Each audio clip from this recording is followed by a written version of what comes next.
was geht ab? Ich hoffe, alles ist gut bei dir. Ich habe eine kleine Message an dich, wenn du eine Person bist, die sich nicht traut, gewisse Dinge alleine zu machen. Schau mal, wahrscheinlich hast du schon gefühlt überall gehört, dass man alleine rausgehen sollte, alleine essen gehen sollte, alleine ins Kino gehen sollte, um nicht abhängig von Personen zu sein. Und das stimmt auch. Da ist eine riesengroße Wahrheit dran. Und ich bin auch ein riesengroßer Fan davon, ja, bestimmte Dinge alleine zu machen. Natürlich liebe ich meine Familie und meine Freunde und ich liebe es, Zeit mit ihnen zu verbringen. Aber ich habe für mich selber entdeckt, und das schon relativ früh, dass ich einfach gewisse Dinge alleine machen muss, um mein Selbstbewusstsein zu pushen. Ja, um einfach zu realisieren, dass ich bestimmte Dinge auch einfach alleine machen kann und nicht abhängig bin von Personen A, B, C, D, E, F, G. Und jetzt kommt ein neuer Fact dazu. Wenn du auch noch gläubig bist, dann ist das Alleinesein ein sehr starker Moment für Gott und für dich. Ich bin gerade in Portugal. Dieser Kurztrip war sowas von spontan. Also ich wusste nur, dass ich das Land verlassen muss und die kommende Woche gut nutzen muss. Und dann bin ich sofort auf Ryanair, habe mir den nächsten Flieger nach Lissabon gebucht und bin dann ein paar Tage später losgeflogen. Ich habe auch sehr krass gespürt, wie der Herr mich in diesem ganzen Prozess motiviert hat, mich geleitet hat und ich habe sogar eine Bestätigung durch einen christlichen Bruder bekommen. Ich habe die Story in meinem Vlog noch etwas genauer beschrieben. Das Leben wird auf jeden Fall viel interessanter, wenn man anfängt, das zu tun, was Gott einem sagt. Du lernst dich einfach voll und ganz von Gott abhängig zu machen und von deiner eigenen Intuition. Und das zum Beispiel ist mir heute nochmal sehr stark aufgefallen. Wenn ihr mit euren Freunden unterwegs seid oder mit eurer Familie, ist man immer so ein bisschen verloren unterwegs, weil nie irgendeiner einen Plan hat. Oder aber, da ist einer, der übernimmt die ganze Planung, der hat ständig das Navigationssystem in der Hand und kümmert sich um alles. Aber ja, wie gesagt, oft ist das so, dass alle planlos umherirren und gar nicht wissen, wo sie als nächstes hingehen wollen.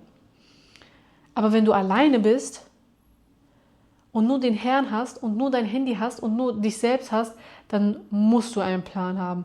Du musst wissen, wo du hingehst, du musst wissen, wo du schläfst, du musst wissen, was um dich herum abgeht, du musst dich schützen, vor allen Dingen, wenn du auch noch als Frau unterwegs bist. Und da sind einfach so viele Dinge, die dazukommen und das bedeutet einfach Verantwortung zu übernehmen. Und einfach mit allen Dingen verantwortungsbewusst umzugehen, mit deinem Geld. Ich wundere, meine Finger sind etwas dunkel. Ja, du gehst einfach mit allem verantwortungsbewusster um. Und wie gesagt, das pusht immer wieder mein Selbstbewusstsein und es erinnert mich einfach daran, dass ich auch alleine stark bin. Ich brauche niemanden, um stark zu sein. Ich brauche nur Gott. Und dasselbe gilt auch für dich. Hand aufs Herz. Wenn du keine Familie hättest, keine Freunde, niemanden um dich herum, wen hast du dann? Wer bleibt dann noch übrig? Gott und du selbst. Also das habe ich jetzt auf diesem kleinen Kurztrip wieder realisiert. Und ich möchte jetzt umso mehr Dinge tun, wo keine weitere Person involviert ist, ohne Spaß. Vor allen Dingen, ich hatte heute so oft Momente, wo ich nicht wusste, wo lang ich gehen soll, aber irgendwie wusste ich dann, wo ich lang gehen muss. Also ich bin dann aus Intuition in eine Richtung gegangen und habe gar nicht so viel drüber nachgedacht und plötzlich war ich dann an Orten, wo ich zum Beispiel tatsächlich etwas gebraucht hatte.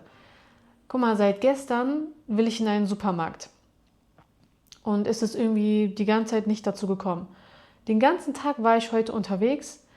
Ich war bei, wie heißt das nochmal? Auf jeden Fall bei dieser riesen Jesus-Statue.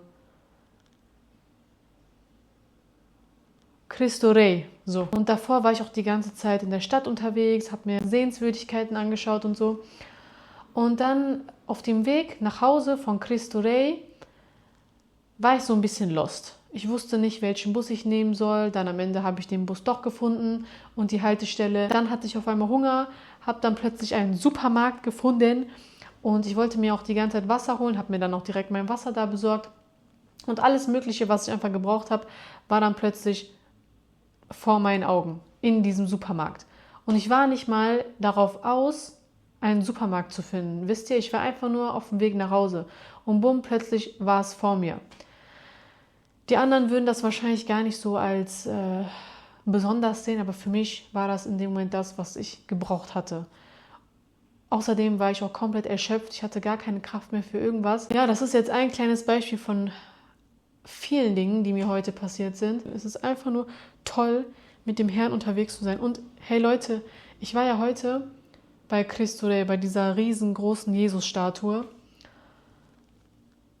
Ich kann euch ja mal so ein paar Aufnahmen hier einblenden.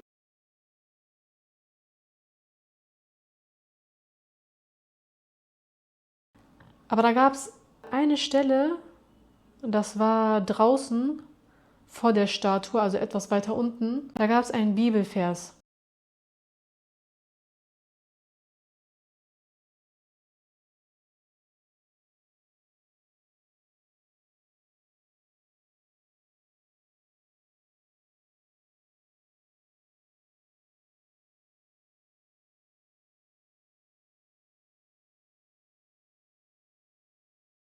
Und ich meine, Maria hat das gesagt, auf der Hochzeit von Kana. Das sagt sie, bevor Jesus Wasser zu Wein gemacht hat. Und zwar meinte sie zu den Männern, das, was er sagt, tut. Die ganze Reise über, oder seitdem ich diesen Flug gebucht habe, denke ich immer wieder darüber nach, einfach nur den Willen Gottes auszuüben. Einfach nur herauszufinden, was der Herr von mir will und es dann umzusetzen. Weil es wird gut sein. Ich zweifle das gar nicht mehr an. Höchstens zweifle ich mich selber an. Ich zweifle dann an meiner eigenen Stärke und an meiner eigenen Persönlichkeit. Ja, kriege ich das überhaupt hin? Wird das überhaupt was? Was kann passieren? Und dann zerbreche ich mir voll den Kopf. Oder habe ich wirklich die Stimme von Jesus gehört und so weiter und so fort.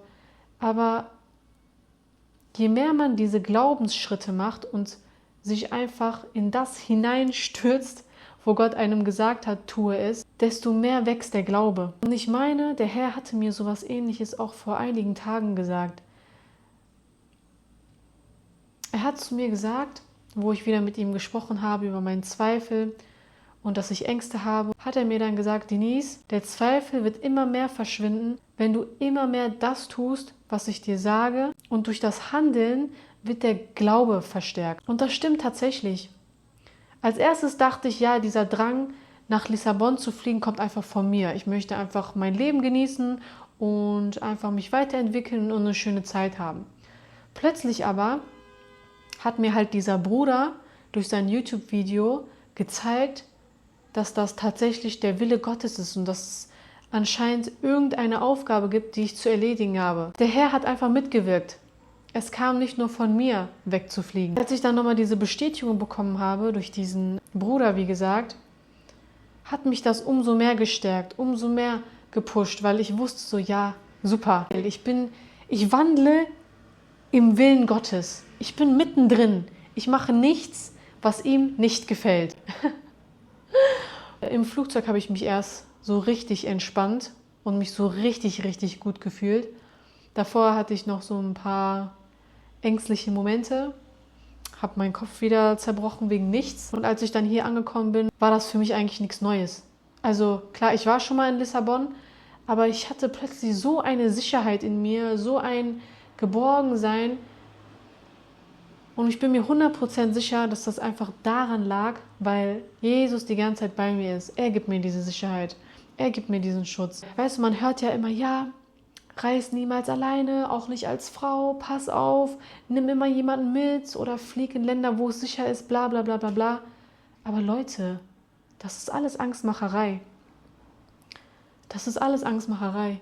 In meiner Situation, so wie es bei mir war, war es absolut von Gott geführt und Gott höchstpersönlich war oder ist die ganze Zeit bei mir. Daher habe ich auch diese Sicherheit. Ja, ich bin einfach nur froh, das Ganze mit euch teilen zu dürfen.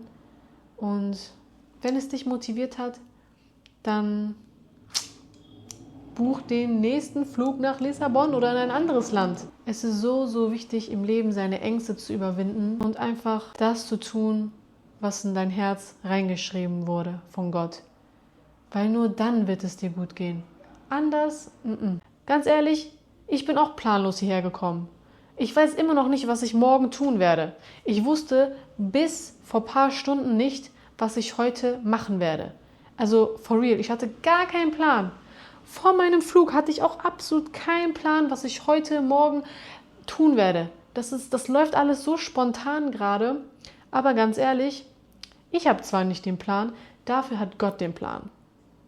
Und so soll es doch auch sein. Der Herr wollte doch auch nicht, das kommt in unterschiedlichen Stellen vor in der Bibel, wo seine Leute sich auf den Weg gemacht haben, sei es seine Jünger, sei es das Volk Israel, wo es mit Moses unterwegs war.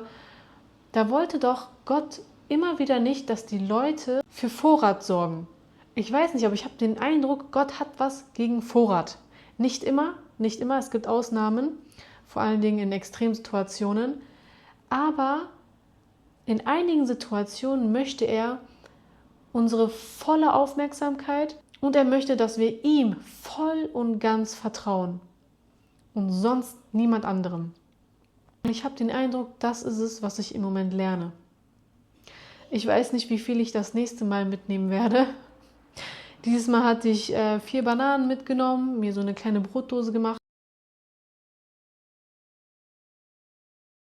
Ich kenne auch Leute, die richtig krass unterwegs sind. Die nehmen kein Geld mit, die nehmen keine Klamotten mit, die nehmen kein Essen mit, die nehmen rein gar nichts mit. Die haben vielleicht so eine kleine Tasche, wo vielleicht ein Kamm drin ist oder so Kleinigkeiten. Ich frage mich, wie wird das bei mir eines Tages aussehen? Weil ich liebe es zu reisen. Ich liebe es, neue Kulturen kennenzulernen, neue Menschen kennenzulernen und so. Ich mag es einfach, unterwegs zu sein.